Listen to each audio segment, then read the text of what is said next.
on Clear Your Clutter Inside and Out, we're talking about your digital afterlife. Does your family or power of attorney know where to find your passwords? Have you ever thought about what you'd like to happen to your social media when you transition to the next adventure? Who would you like to have your music, photographs, audiobooks, etc.? Learn how to prepare for your digital afterlife as we continue our month focusing on going with grace. Do you control your clutter, or does your clutter control you? On Clear Your Clutter Inside and Out, we'll teach you awareness as well as action steps to create change in your life. Come on, let's get started. Today's episode was inspired because this year, turning 50, and I don't know if others have experienced this, but more people my age have died unexpectedly. There was someone I know, they were working on something, had a heart attack at their home desk, and died right then and there. I had another friend who was my age who died unexpectedly, and their social media stuff is still up. They obviously didn't plan for it.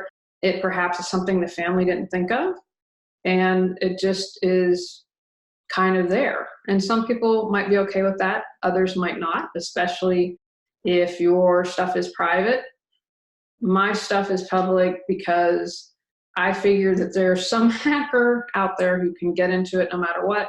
And so I thought, as long as my guideline is it's okay with being printed on the front of the New York Times, then we're good to go. So I just keep everything public because it just doesn't make sense to me to hide stuff. So anyway, but more and more social media, I hope we are on the pendulum is starting to shift back to not being on social media so much. But anyway, that's kind of where we are. When we went with my parents, my father's great. He has no social media. My mom has a Facebook page, which love you, Mom, but she'll say, how do I post a picture?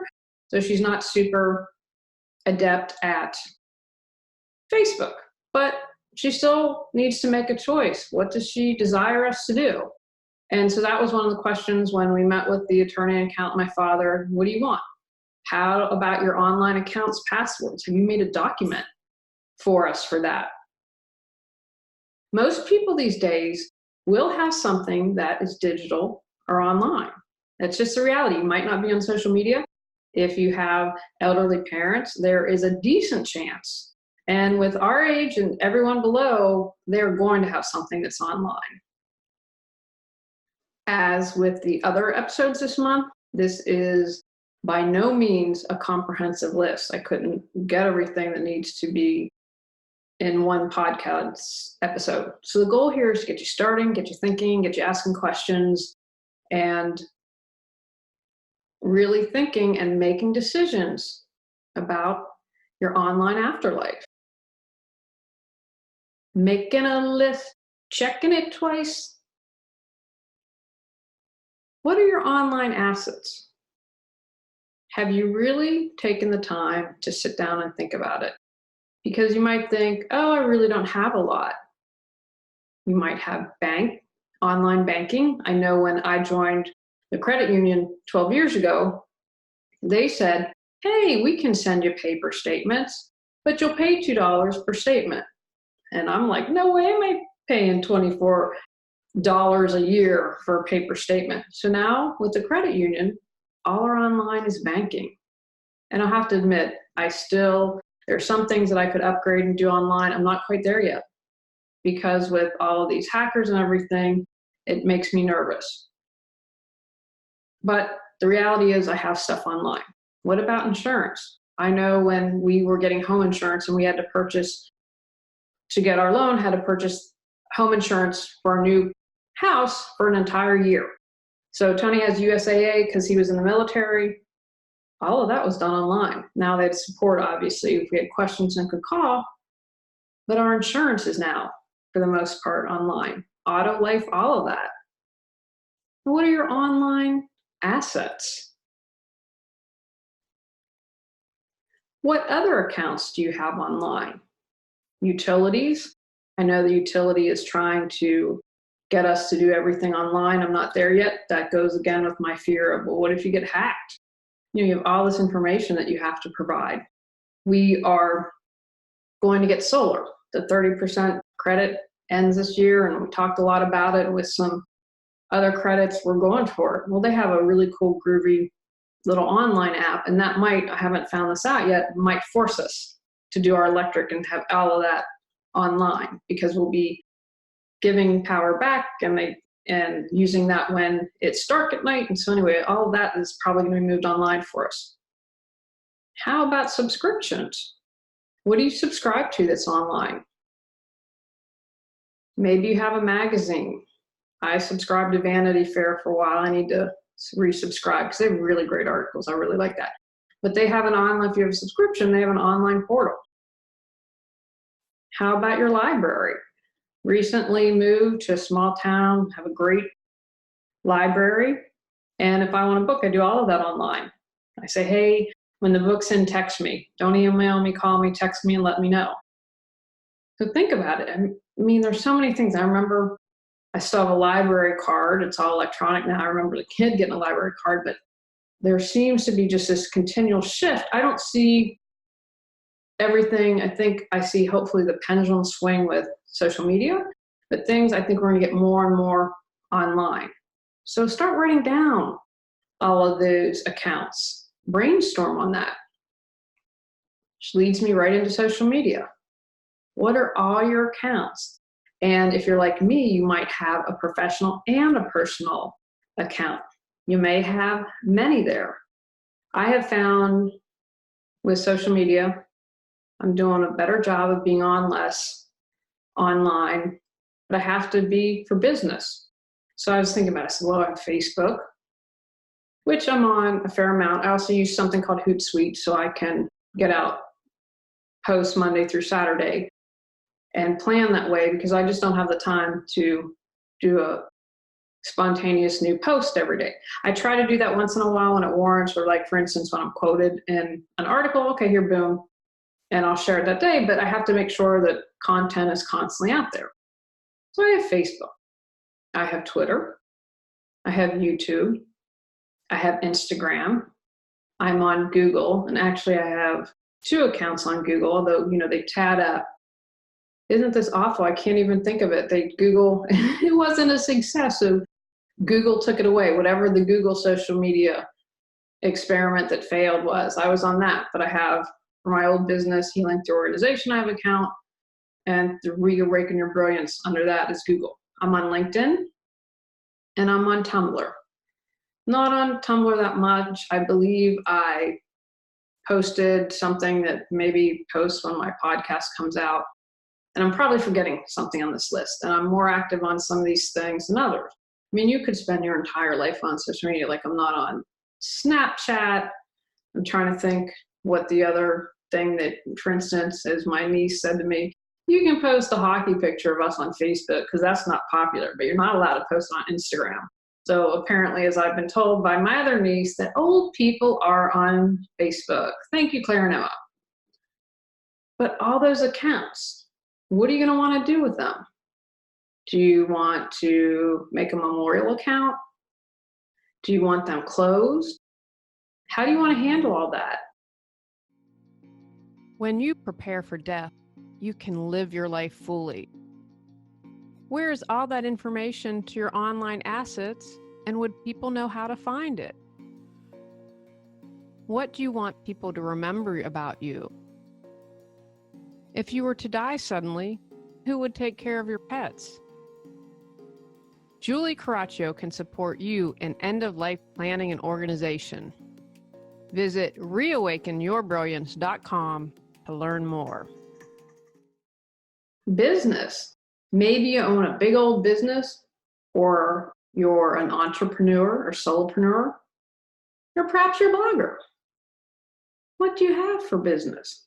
Website, videos, email, apps, desktop, memory cards. What are all the online portals that you have? What's all the equipment that you have to maintain everything that you're doing online? Something will need to be done with that. You'll need to make decisions. I know my business, I usually pay for my website, do a 2-year plan. You have those options. But someone is going to have to deal with that and take that over when you've passed. What are your plans for that? Who do you want to do that? Because you might want someone else dealing with your business stuff and have someone completely a different power of attorney or someone in charge of your personal social media or your personal blog. So that's something that you're going to want to think about and differentiate. Who is going to cover all that? And again, I would be really clear. The more clear you are, the easier it is for the people that are left behind to deal with things. I've heard horror stories when people don't have things done. Aretha Franklin, as I write this, did not have a will. Her estate has still not been settled. I'm reading that they found a written will in the couch, which when you think about it, she had, what was it I read? Hundreds of thousands, I believe the figure was, of checks not cashed. I don't know about you, but I wouldn't leave hundreds of thousands of checks uncashed. Someone is now contesting her will, and maybe one of her kids stunk, was just a mean old meanie, and they might get that. They might get funds that was not her intention. I would encourage you to be very clear. And I'm going to share one little thing that just popped in my head just because I love this. There was Keanu Reeves on Stephen Colbert, and if you didn't see this, they were promoting his movie John Wick 3, which I saw, which I'm not a huge fan of violence, but hey, it's Keanu Reeves. Anyway, Stephen Colbert asked him, well, Keanu, what do you think what happens when someone dies? And he said, and I thought this was so wonderful and so profound, I believe the people who love us miss us. So I just wanted to share that lovely thought. I know as we talk about our next great adventure, transitioning, dying, can't always be an easy conversation to have. And I really hope that by doing this whole month, focusing on this, that it is going to support people in becoming more comfortable with this, becoming more comfortable that we will leave this physical body at some point. Don't forget data, including files and documents, because it's online on your computer. Now, you might have something like a cloud backup, or again, with computers, even though it's online, whatever tools we're utilizing for that information. Your internet provider, I don't want to keep on paying Spectrum if I'm no longer using it. I'd rather my nieces or an animal rescue or my nephew get that. Rewards program, maybe you can transfer those. Any cloud backups. In business and personal, you probably have email, right? What do you want with all those correspondence? They might have, I know I try to do a really good job of going through my email periodically. I have 3 emails, and well, actually now 4, the volunteer group that I work with, Pause for Life in North Carolina. They have a Gmail account, and they do everything Google Docs, blah, blah, blah, which is great. I really didn't use that. Well, because I have Google Voice, it's set up with Gmail, and I never check it. I do everything on my phone. I keep that up to date. And I open up Gmail, and I have like 12,000 notifications. No way I'm going to clear all that. And I just didn't realize that everything that was on Google Voice was repeating on Gmail, and I don't know why it's not connected. So I just share, but email, what do you want to have happen to that?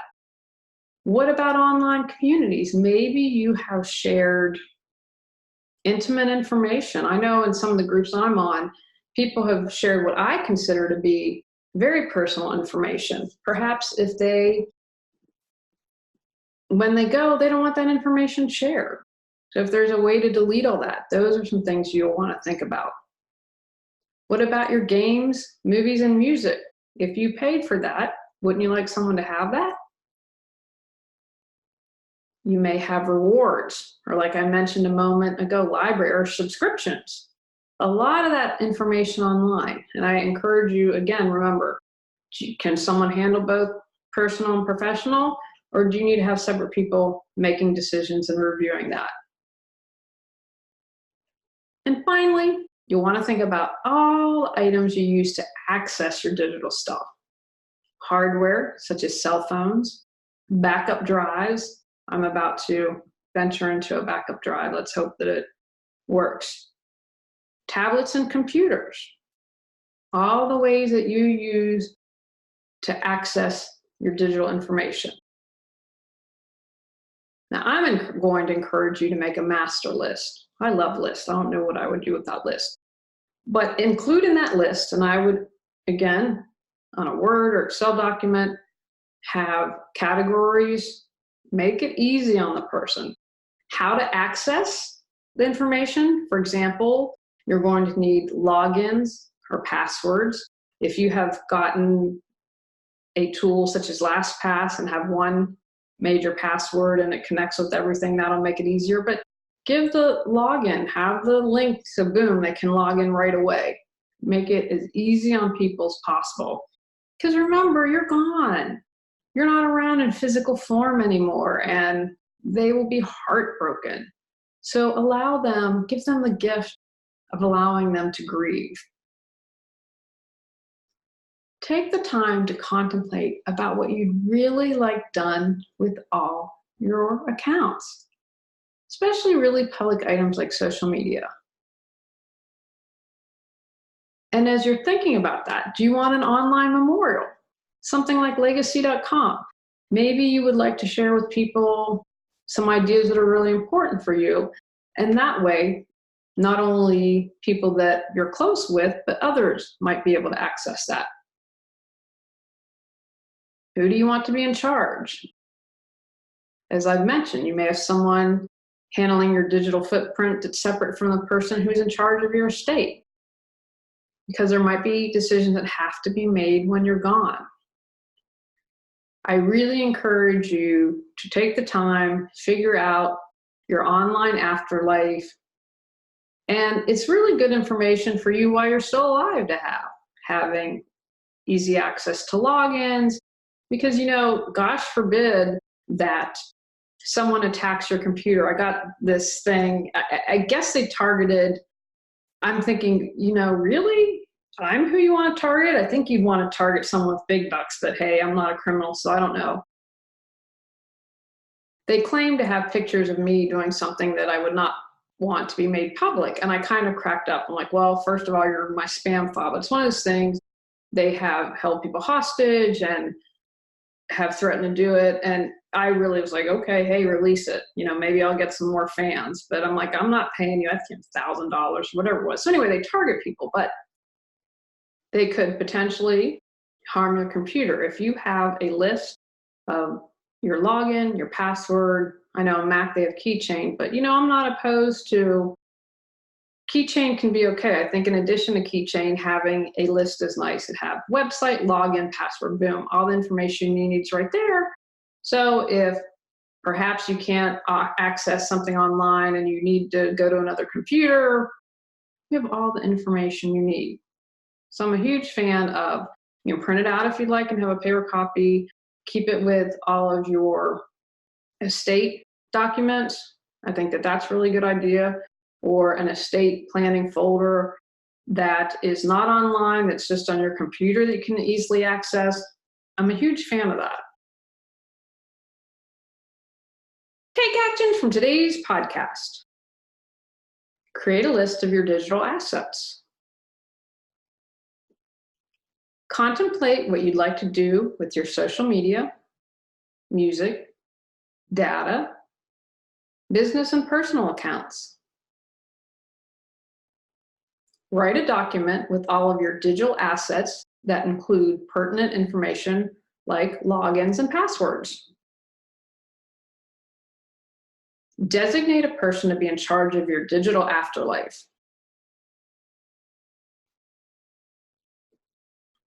Add your online information list to your estate planning documents. On our next episode, we're talking about Maker's Mark. Go out, clear your clutter to create the life you choose, deserve, and desire. When you clear your clutter, you can share your gifts with the world. Sign up for our free newsletter at reawakenyourbrilliance.com. If you've enjoyed Clear Your Clutter Inside and Out, please rate, review, and share us.